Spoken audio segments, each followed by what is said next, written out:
Hello folks, it's Scott with Dallas Paint Correction and Auto Detailing here. Finally, sunny Dallas, Texas. Last couple days have been rainy, crappy, oh well. I want to talk about something. I always want to talk about something, right? Alright, I got some products on the top of my Lincoln Navigator. I want to go over them. The title of this video is going to be Paint Prep and Should You Prime Your Pad. They kind of go hand in hand. They were all about paint correction.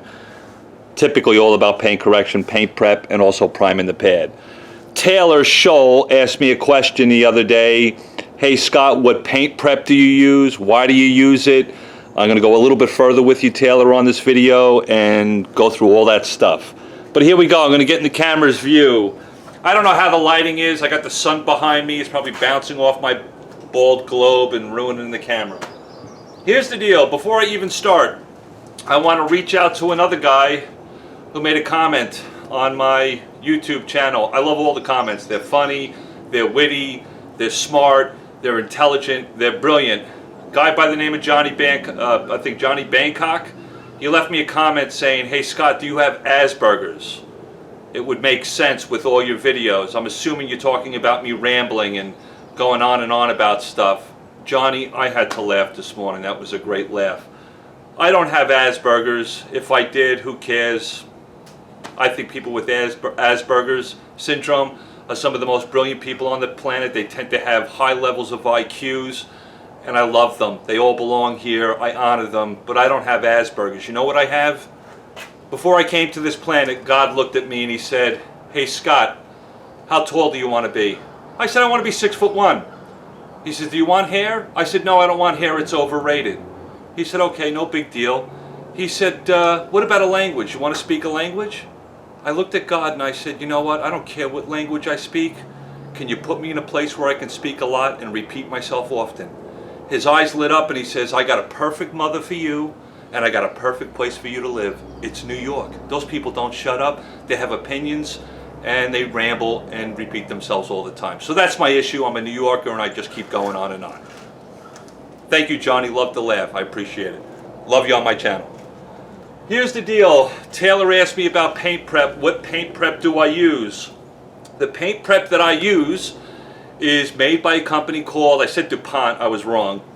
Dupli Color, D-U-P-L-I Color. They make spray paints. They make all sorts of stuff. I find it at O'Reilly's. It cost me $8.99 for 32 ounces. It's a great deal compared to CarPro Eraser, Geon Paint Prep. All they basically are. Paint preps have been around for eons and eons. Before it was cool with CarPro, before it was cool with Geon, before it was cool with Optimum, and you're buying all this stuff. Auto body shops, people who've done paint correction using a rotary before dual actions were around. Paint prep has been around forever, and it's a very important part of the process, whether you're doing paint correction or just laying a sealant on the car, and I'll tell you why, or a wax, however you want to look at it. But that's the one I use, Taylor. It's called Dupli Color. I buy it for $8.99. I get it at O'Reilly's. I'm not a big fan of leaving a bunch of links under my videos. People then accuse me I'm an affiliate trying to make money. I ain't got time for it. But if you need to know more information, send me a message. Love talking to you, by the way. Thank you so much. Okay, so paint prep. Why do we use it? Well, paint prep is a solvent. It happens to be a solvent that can remove grease, grime, old waxes, residues from polishes, whatever, and it does it awfully quickly, and it evaporates fast. It leaves no residue behind. That's why we use it. I wanted to talk about, I use it in paint correction all the time. I also use it just basically washing my car, or if I'm going to put a layer of wax or sealant on my car, and I'll tell you why. Most of you might be grabbing your favorite car soap. This happens to be made by Meguiar's Gold Class Car Wash. I love this stuff. It's a retail product, but it works great for me in my world. They call it a shampoo and conditioner. That's a key word for something synthetic in this bottle. Most car soaps are going to have it, right? They provide lubricity, some type of glossing, enhancing agent. So when you dry your car off, you get a little pop, a little shine. Those are those fancy little words, again, polymers that they probably put in this stuff. That's what you got in the car soap. So you're going to wash your car with this synthetic soap. I think I said that right. Okay, cool. You're going to wash it. You're going to dry it. Maybe not going to dry it. Who knows? You got your own process to it, but just follow along with me. Use your favorite soap. This has got synthetic stuff on it. That synthetic stuff is going to stay on the panel. Then maybe you're going to clay bar your car, right? Maybe you're going to do some form of paint correction. Maybe you're going to put a wax or a sealant on it. You want to clay it first. You might be using O&R. You might be using this as a clay lube. That's cool. This is great. This is wonderful stuff. I love it. But here's the deal. And here's where things get a little bit tricky. If you're washing your car with your favorite car soap, again, it's got some synthetic stuff on it. It's going to stay on the panel even after you dry it. Then you might be using O&R as a clay lube. This has its own set of synthetics in it. Their own forms of lubrication, polymers, whatever you want to call it. These two companies are not in bed with one another. Why do I even bring up this point? Well, Meguiar's may be using the synthetic formulas that are out there are endless. There's thousands of different man-made engineered stuff that they can use. So Meguiar's uses their own set that they like. They like it with this soap. That's what they're trying to sell. O&R has their own solution, their own synthetics in it. Sometimes these things don't like to play nice together. Some synthetic formulas or these little polymers that are in these bottles don't like to play with one another. Again, these companies are not in bed with one another. They're not telling, Meguiar's is not telling Optimum what they're putting in it. And this could potentially be a problem, and I'll tell you why. It's not the end of the world. It's not like a problem, oh my God, I'm doing something wrong. But when it comes to after washing your car, using a clay lube for claying your vehicle, and you dry it all off, and now you feel like you've got a fresh, virgin, clear coat, it's completely clean. That may be true to some extent, but a lot of these different synthetic formulas are still going to be lying on the paint. Then you're going to take your favorite, this happens to be my favorite by the way, you're going to take a paint sealant like Menzerna's paint sealant, and then you're going to apply it over the paint after you washed it, after you clayed it. This is where I'm going to get really picky. I'm going to get really technical. I'm going to be the big jerk on the planet, the professional who thinks he knows it all. But I've seen this stuff happen, folks, and that's why I want to bring it to you. See if you see it in your world. It's up to you. But if you have all those different types of synthetic formulas, the ones from Meguiar's, the one from O&R in this particular scenario, you dry off the panel, then you put the paint sealant on it. Paint sealants have their own polymers in it. They have their own synthetic formulas, lubricating oils, all sorts of stuff in this bottle. And again, Menzerna's not in bed with O&R. They're not in bed with Meguiar's. You can start mixing polymers or whatever you want to call it on the panel, and what will happen is your paint sealant may not bond correctly to the paint. It may not give you the durability, the longevity you're looking for. Again, I'm being awfully technical here because here's the truth of all of this. I don't know how well this stuff really works. I've seen it in my world. It seems like it works great sometimes and it doesn't work other times. It's just, there's no way to prove if this stuff will last 6 months, 8 months, 12 months. If I applied it to the car today, 3 days later I come out to my car, how much protection do I still have on the panel? I don't know. Nobody can answer that for me. Not you, not me, whatever. So I don't overthink it. But I do know sometimes, and I have seen it, where some of these synthetics from different sources may not work well together. And so what I want to do after I wash the car, after I clay lube it, and I know I've got some of that synthetic material on the panel, I'm going to take my paint prep. And I'm going to paint prep the whole vehicle. I want to completely clean, remove all those synthetic formulas, and get down to, again, 100% virgin clear coat, nothing on it. Then I lay a paint sealant on it. It gives me the best results. It seems to last longer. Again, I don't know how long it lasts. It's a lot of this is smoke and mirrors, but I do see a little bit better. Maybe I see a little bit more gloss and shine. Maybe I feel a little bit more slickness on the paint. Maybe a week later it seems like it's holding on better than if I didn't remove all those synthetic materials from the Meguiar's or the O&R. I think I'm getting to the point. I think you understand it. But here's another problem, and I'm going to get into paint correction with you now. Why paint prep? In my opinion, I'll take this to my grave. This stuff is your best friend when you're doing paint correction. One, we've washed it, we clayed it. You want to return that panel before you do any compounding or polishing. Again, you want to remove all that stuff that's inside this stuff, inside the soap and the O&R, whatever you're using. Paint prep the panel, get to a virgin 100% absolutely clean panel, nothing's on it, and then go to your paint correction. Let's say I wanted to use Meguiar's 105 is my leveling compound to remove most of the defects from the panel. And I do this all the way around the car.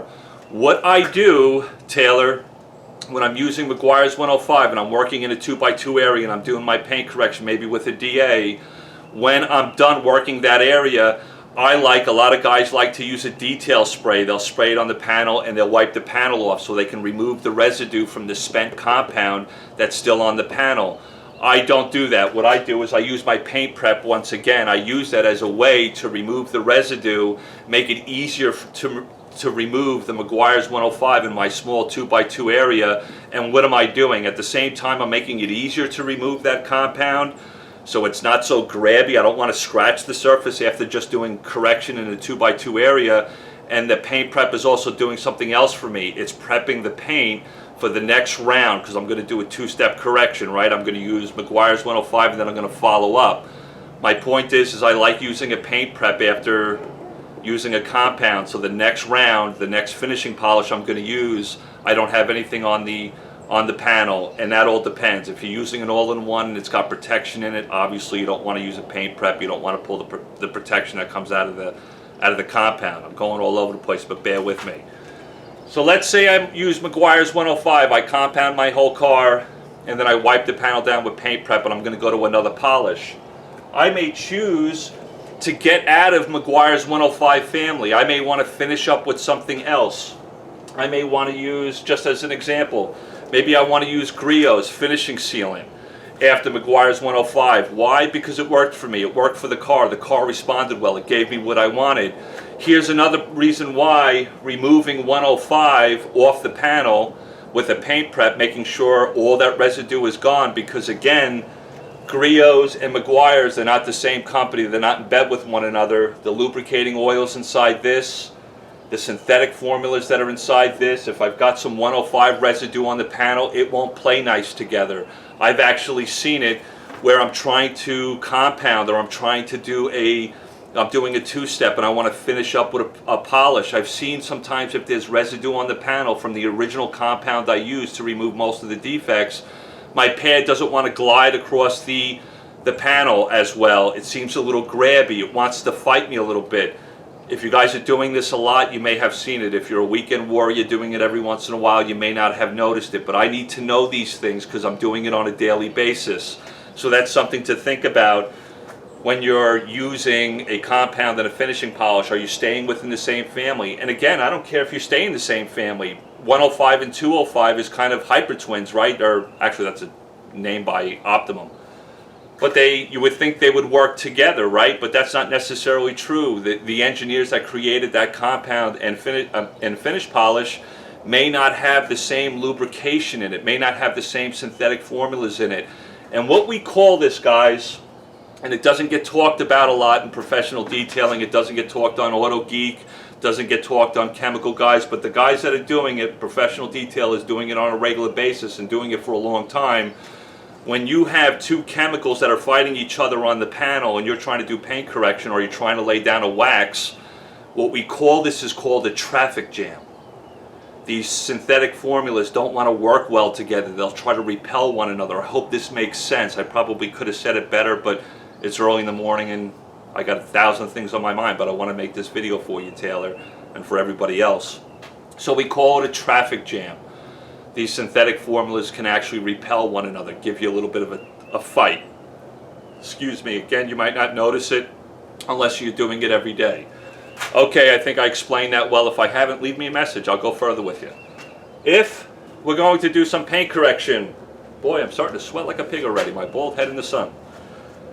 Here's a big method that's going around. I'll call it the Kevin Brown method, right? That's what we call it, priming the pad.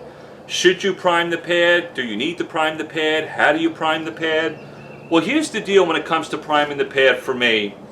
I don't overthink it. I've done it both ways. I can't really see a difference. Maybe every once in a while, maybe it's the car I'm working on, whatever. I'll test it, I'll try it and see what happens. But here's some advice for you. If you're going to prime the pad, again, I've got no judgment about it. I think it's fine, it's cool. Do it if it makes sense in your world. But I notice, and not to pick on Mike Phillips with Auto Geek, because if you're not watching him, you're doing yourself a great injustice. That is one of the best paint correction specialists on the planet. I love that guy. He's amazing. I love watching his videos. He has videos that are over an hour long. Great God, right? But if you listen to him, if you hear him, you see his passion, you see his love, his willingness to be able to give his information away for free. Mike Phillips, if you ever watch this video one day, I've seen you at SEMA before. Absolutely love you. I think you're one of the greatest gifts to the planet when it comes to paint correction. Thank you for what you do. But Mike Phillips talks about priming the pad, right? Put a layer on it like you're gonna put butter on toast, right? That's cool. Then what Mike's telling you is to put 3 pea-sized drops on the pad after you primed it. This is where I'm gonna look at Mike Phillips and go, okay, I get it, that's fine, that's cool, you know, more product the better. Absolutely not. The more product on the face of the pad when you're doing paint correction actually becomes an issue many, many times. So if you're going to prime the pad, I don't see any reason why you have to then put 3 pea-sized drops on it. You want to put a little extra product on it. Mike Phillips calls it his working product. Again, he's brilliant. If it works for him, I'm not going to argue with him. But I know for me, sometimes it's just too much product on the pad. So prime the pad, you want to put a couple little dots on it, fine. But if you prime the pad completely and you work your first 2x2 area, you're going to have enough compound on the face of the pad to work that 2x2 area. Then what I'm going to do is, again, I need to apply some more compound, right? I'm going to work my next 2x2 area. The next thing I'm going to do, this is a little tip for you guys. People ask me, how often should I clean my pads? Well, if you saw my pad washer video, I'm changing pads all the time like nobody's business, but I'm looking for perfection and it works for me. But if any time you're going to apply more compound, more polish onto this pad, even after you primed it, it is always the best practice. Get yourself a pad brush before you put your next round of compound on it. Always scrape it off, do whatever you want to do, whatever you want to call it, clean the pad.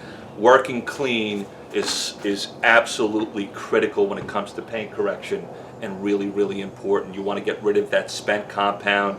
You want to get rid of that used clear coat that you pulled off the paint. So my little technical answer to how often should I use my pad brush: every time you put new compound on it. Nobody can argue with it.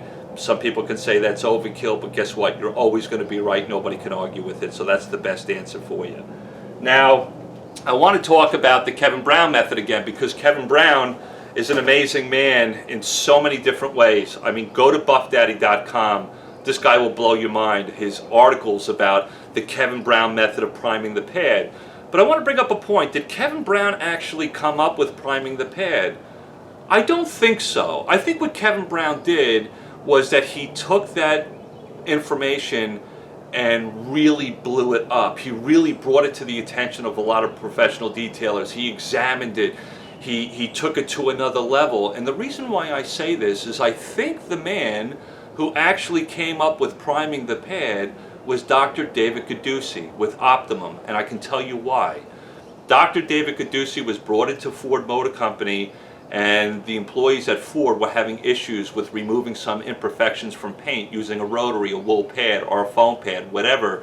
He walked into Ford manufacturing and he came up with the concept that if they had primed their complete pad, if the pad was completely not saturated, but if it had material all over the face of the pad, they would be able to remove some of those imperfections from the paint and not get the side effects they had.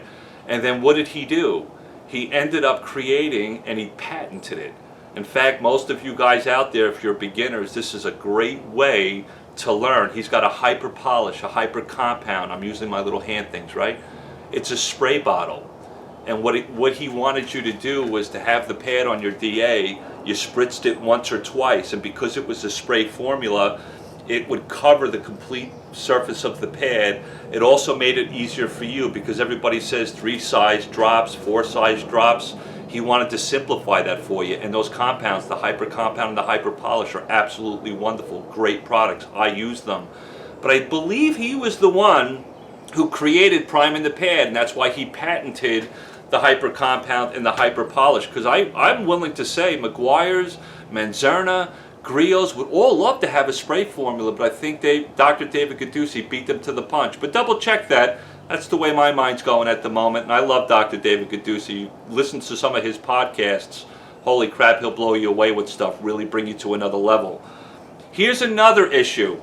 Let's say you're not priming the pad, right? You're just going to put 3 or 4 pea-sized drops on this pad, and then you're going to use it to correct paint.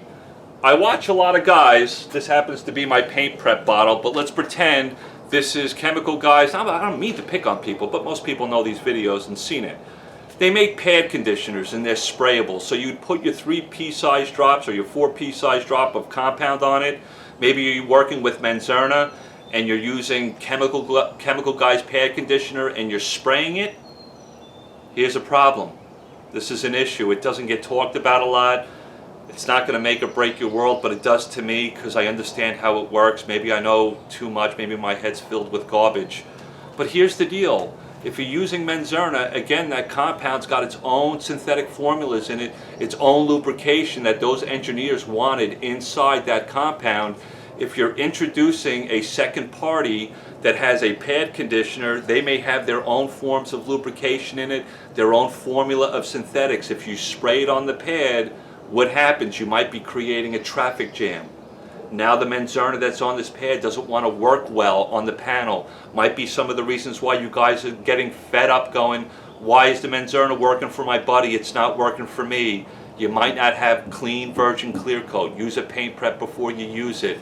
You might be using a pad conditioner that doesn't play nice or is friendly with the Menzerna on this pad. Just using that as an example. I think I've made the point. But do you understand that, guys? Traffic jams happen. And what's happening now, excuse me, a bee flew into my eye.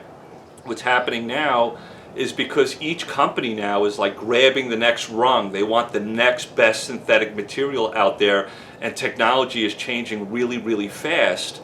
There's new synthetic formulas or polymers, whatever you want to call them, that are coming out almost on a daily basis. So you might start seeing more traffic jams. Be careful blending certain companies. In fact, if you're using, let's say you like Pinnacle paint sealant, and then you want to lay a wax over the top of it, I'd probably recommend you stay in the family. Maybe use Pinnacle paint sealant and then use Pinnacle wax or spray wax. I've seen, again, it kind of makes sense, right? It's the same it's the same family, the same formula. They'll play nice together. I've actually seen that in my own experience. Sometimes when you top 2 of these chemicals together within a family, I get some really nice results with it. But here's another point. Let's say you're not doing paint correction. You're going to put a paint sealant on this. Maybe you're going to use Menzerna's Power Lock. And then you want to put wax over the top of it. Again, you have to be careful what wax you're putting on top of that paint sealant, because these synthetic formulas won't play nice. And I've actually seen it. It's actually called ghosting. Somebody will put like a sealant on it, and then they'll put a layer of wax on top. The next day they might come out to their car and their car looks wet.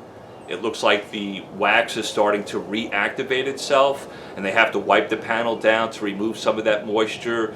That looks like the wax is starting to reactivate. It's getting wet again.